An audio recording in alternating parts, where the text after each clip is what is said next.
Assalamualaikum warahmatullahi wabarakatuh. Selamat sore Bapak Ibu semuanya. Jadi pada kesempatan kali ini kita akan melanjutkan ke tahap penelitian ketiga, yaitu penjelasan terkait dengan pemberian modul cerdas terhadap penderita diabetes mellitus tipe 2, yang mana diharapkan dengan adanya modul ini nanti dapat membantu dan menambah pengetahuan Bapak Ibu semua terkait dengan penyakit diabetes dan juga bagaimana cara untuk manajemen stres yang baik agar dapat meningkatkan kualitas hidup dari penderita diabetes mellitus tipe 2. Baik, kita lanjut. Yang pertama itu ada pengertian dari diabetes mellitus itu sendiri.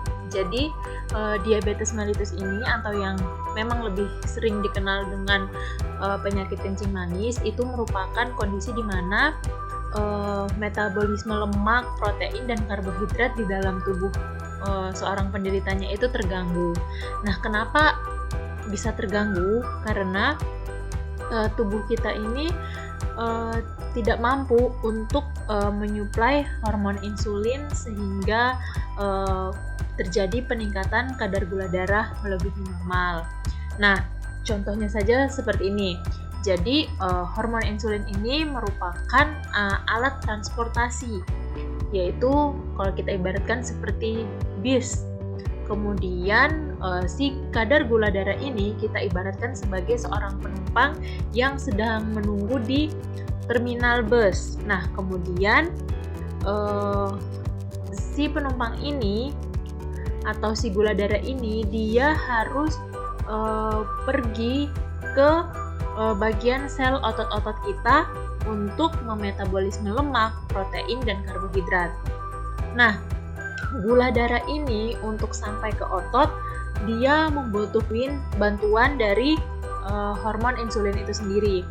Nah, kalau semisal hormon insulin itu sendiri ataupun si transportasinya ini terganggu, maka itu tidak akan bisa glukosanya itu atau gula darahnya tidak akan bisa sampai ke sel otot dengan baik, sehingga glukosanya ini akan terus menumpuk pada pembuluh darah sehingga terjadi peningkatan gula darah.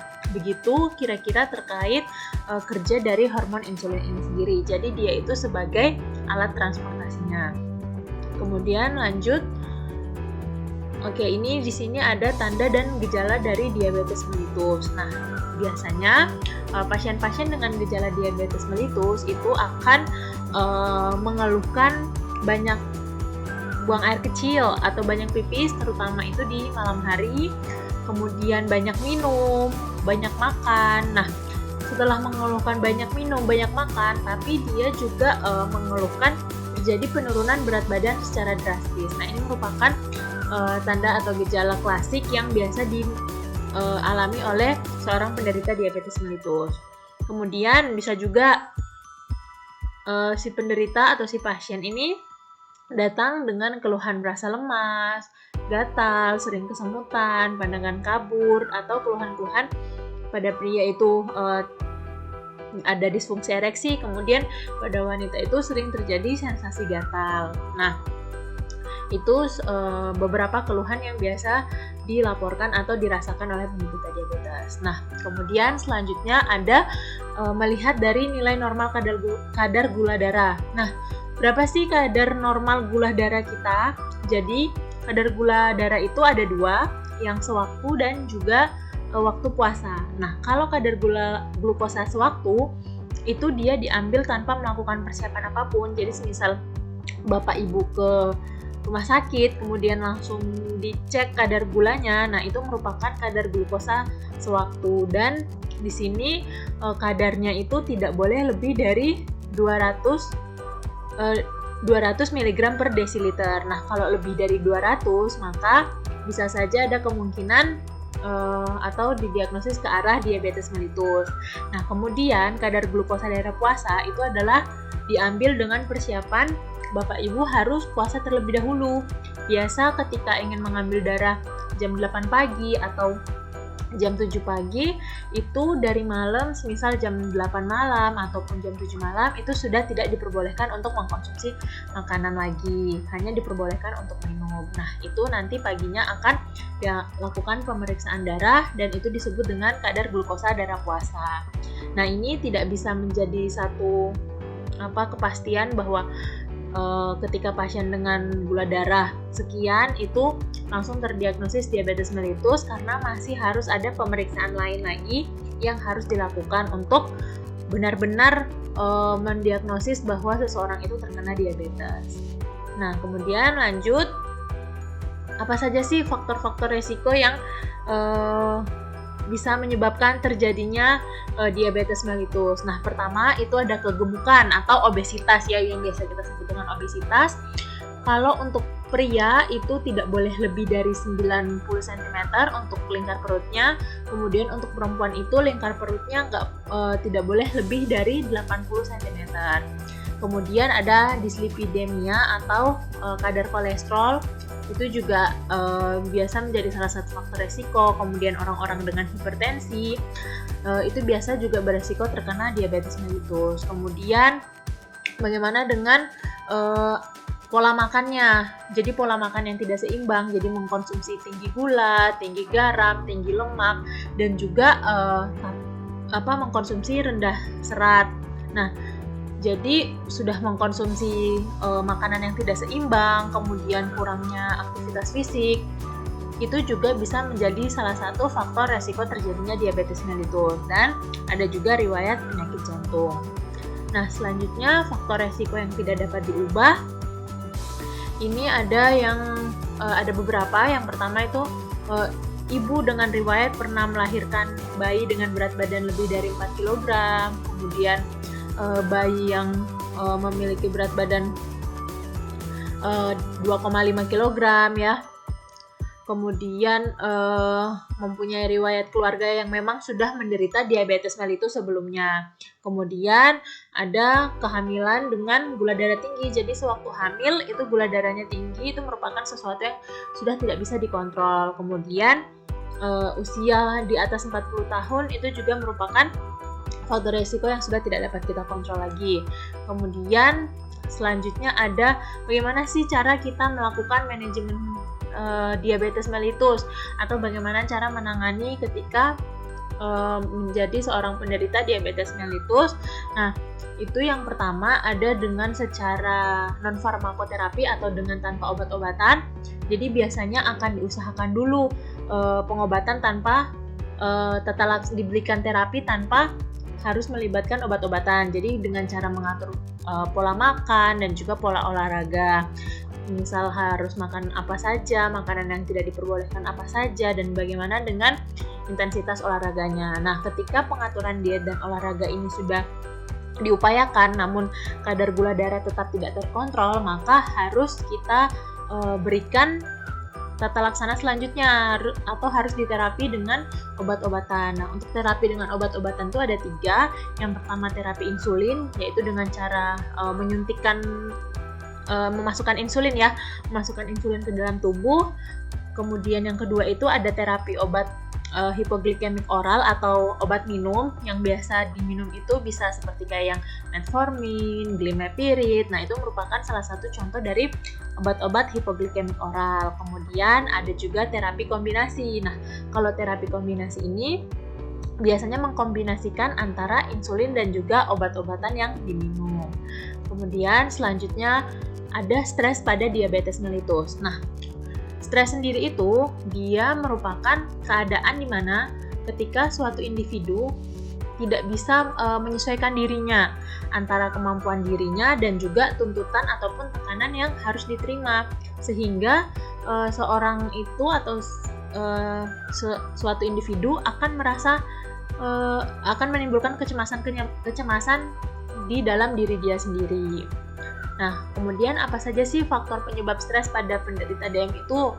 Yang pertama, perasaan terlalu mencintai seseorang, kemudian rasa takut dan rasa bersalah yang berlebihan. Jadi takut sama penyakitnya karena DM merupakan penyakit yang tidak bisa disembuhkan nih, bagaimana? Kemudian saya jadi merasa bersalah, memberatkan keluarga seperti itu. Nah, padahal sebenarnya kalau misalnya kita bisa berpositive thinking, kemudian kita bisa mengkonsumsi obat-obatan secara rutin dan mematuhi bagaimana pola makan kita, pola olahraga, itu bisa mengontrol kadar gula darah kita. Kemudian rasa sedih yang berlebihan dan berkepanjangan, banyak memikirkan hal-hal yang tidak seharusnya dipikirkan.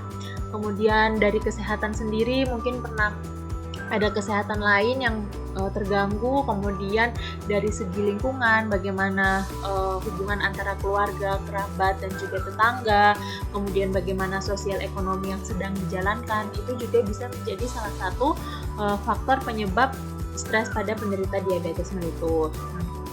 Selanjutnya ada gejala dan tanda stres. Nah, bagaimana sih cara mengetahui kalau saya ini sedang stres? Nah, pertama, salah satunya itu ada dari ciri-ciri fisik dan perilaku. Jadi biasanya cenderung merasakan sakit kepala, kemudian diare, atau merasakan badannya gatal-gatal, atau enggak rasa lelah yang berlebihan. Jadi biasanya kok sudah merasa tidur dari jam 8 malam sampai jam 5 pagi, tapi ketika bangun tidak terasa segar, ataupun terdapat masalah tidur, jadi sulit untuk tidur, sulit untuk memulai, kemudian ketika sudah tidur, terbangun udah nggak bisa tidur lagi. Nah, itu juga merupakan gejala dan tanda-tanda kalau seseorang itu sedang berada di fase stres.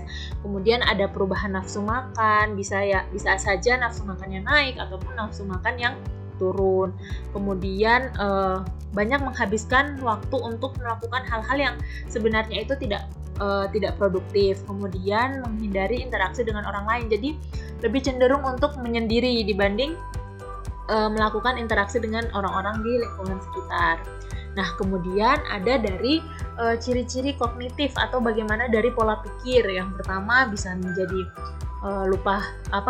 mudah lupa, kemudian jadi sulit untuk berkonsentrasi sama aktivitas, dan pikirannya sering terganggu oleh beberapa hal. Kemudian akhirnya kesulitan untuk memproses suatu informasi dan selalu berpikiran cenderung negatif. Jadi menilai diri sendiri itu selalu kurang, menilai orang lain selalu kurang, selalu berpikiran yang pandangannya negatif. Kemudian dari emosi atau perasaan jadi lebih mudah tersinggung, jadi lebih mudah untuk marah, lebih mudah terpancing emosinya. Kemudian merasa cemas, panik, kemudian ada rasa takut yang berlebihan.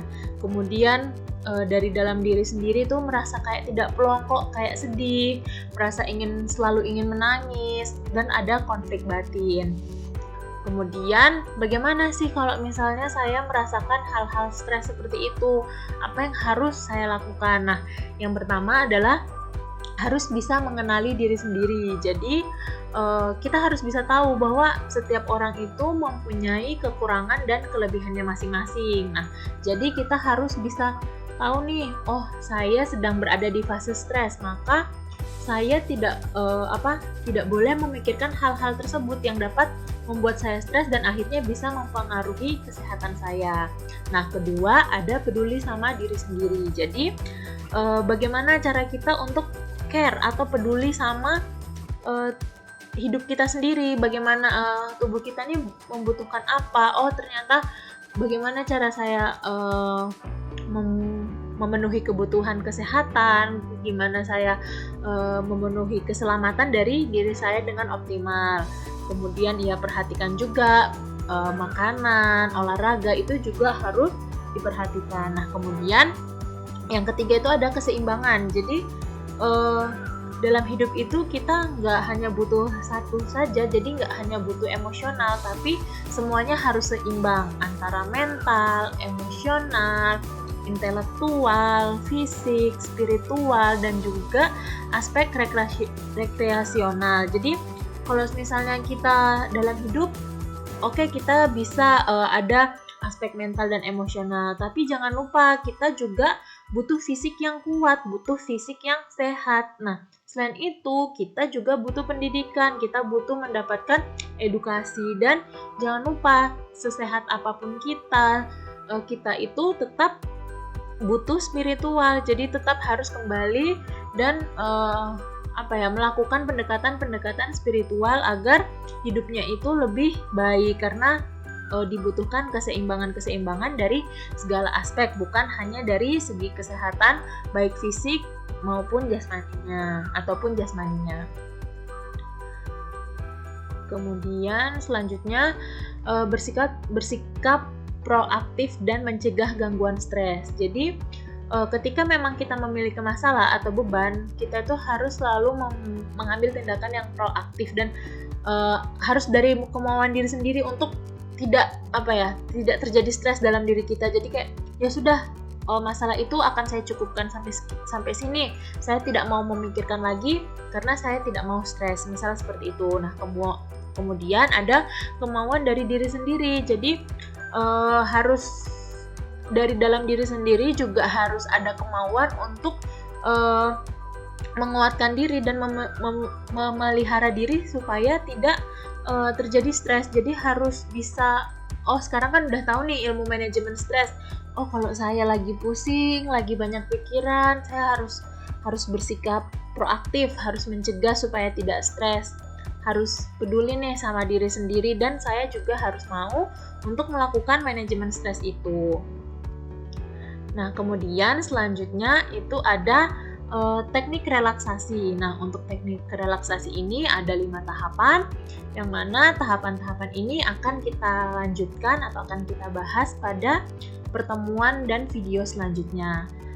Kurang lebih seperti itu terkait dengan pemberian materi pada sore hari ini.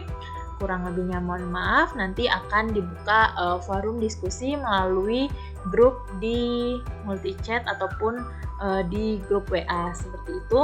Wassalamualaikum warahmatullahi wabarakatuh dan selamat sore.